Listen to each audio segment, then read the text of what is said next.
सलग दुसऱ्या वेळी अंबाजोगाई बस स्थानक हे स्वच्छ सुंदर स्पर्धेत छत्रपती संभाजीनगर विभागातून प्रथम। अंबाजोगाई बस स्थानकाला 10 लाखांचे बक्षीस। आडकर फाउंडेशन तर्फे दिला जाणारा डॉक्टर हेलन केअर स्मृती पुरस्कार दृष्टहीनतेवर मात करून स्वतःच्या पायावर उभ्या असलेल्या रीना पाटील यांना प्रदान। अहमदनगरमध्ये शेतकरी प्रथम या प्रकल्पाअंतर्गत आयोजित प्रशिक्षणात शास्त्रज्ञांनी दिले तंत्रज्ञानाचे धडे।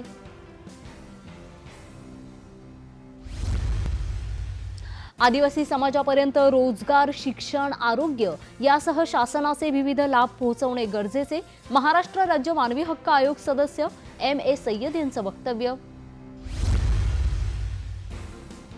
वाशिम जिल्ह्यातील पांगराबंदी शेत शिवारात पेरणी केलेल्या शेतात वन्य प्राण्यांचा हैदोस, रानडुकरांनी तुरीचे संपूर्ण तास उकरून केले फस्त।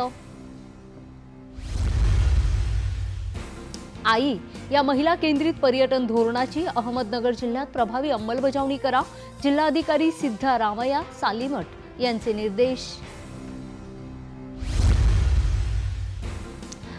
विद्यार्थ्यांनी विद्यापीठाकडे असलेले स्वतःचे पदवी प्रमाणपत्र लवकरात लवकर घेऊन जा, महात्मा फुले कृषी विद्यापीठाचे कुलगुरू colonel commandant doctor P.G. Patil यांचं आवाहन।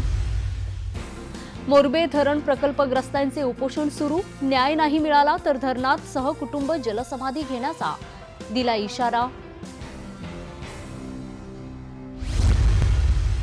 आणि संपूर्ण कर्जमाफीसाठी बीडमध्ये अखिल भारतीय किसान सभा आक्रमक, शेतकऱ्यांचे जिल्हाधिकारी कार्यालयासमोर धरणे आंदोलन।